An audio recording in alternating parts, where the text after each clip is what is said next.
Brazil, home to the vast Amazon rainforest, is putting itself at the forefront of efforts to better track deforestation and, in turn, the threat posed by climate change as delegates prepare to meet in Durban, South Africa for a key summit on global warming. Recent studies point that more frequent severe droughts risk turning the Amazon from a sponge that absorbs carbon emissions into a dangerous source of the gases, accelerating global warming.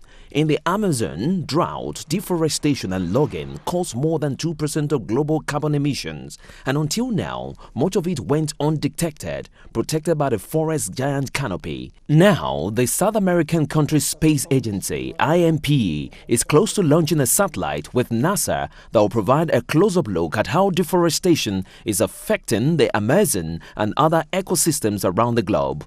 The planned satellite, Global Terrestrial Ecosystems Observatory, GTEO, can monitor global vegetation productivity through an infrared camera that will separate data with unprecedented precision. This technological breakthrough, which will cost $250 million, will help scientists predict the reactions of carbon cycles and ecosystems to different climate conditions.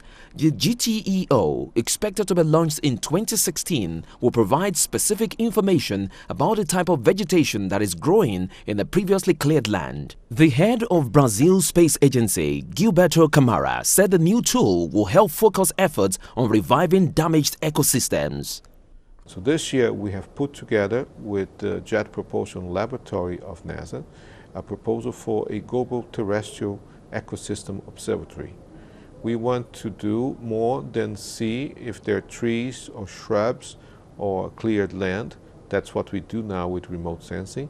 We want to have more detailed measurements on how the trees are growing, whether they are in stress, whether they are under drought, what is the response of the vegetation under various conditions of change. At this point, scientists can only speculate about patterns of weather in the Amazon, such as the massive droughts of 2005 and 2010, which were both labeled as once-in-a-century events. Marcio Astrini, Greenpeace's Forest Campaigns Coordinator, said Brazil has the world's most advanced deforestation monitoring system, but it is still not enough to tell whether the original vegetation will recover in cleared areas. Among all forests around the world that suffer with deforestation, Brazil is the only country that has an efficient monitoring system which will be able to detect almost immediately, with only a few days of delay, where the deforestation is occurring.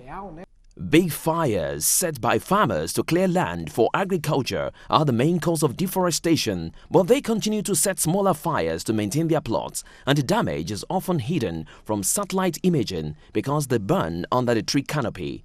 Camara said he believed more information on forest clearing was vital to putting the brakes on deforestation.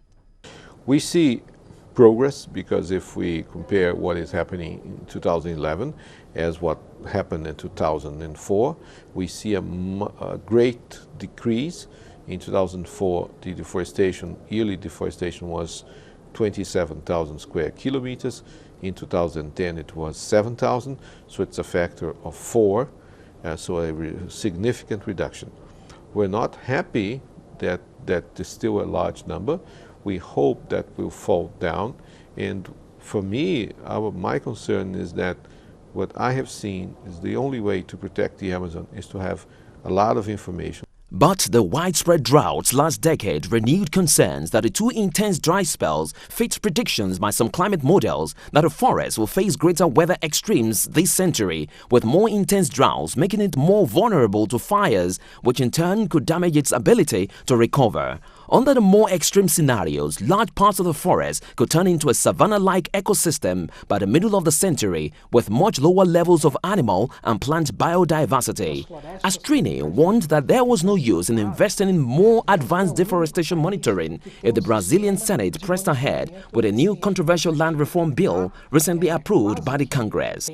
This technology may always become more advanced by pointing out not only where the deforestation is taking place, but also what kind of deforestation is occurring and what the deforested area became. If it became a pasture, for example, if it is a result of a natural degradation which will eventually recover. It is with this information that the government will be able to act and fight against deforestation in forests. Many critics warn that the overhaul of Brazil's law, which will give amnesties for illegal tree felling in recent decades, is a surrender to farming interests and will set back recent progress in protecting the Amazon.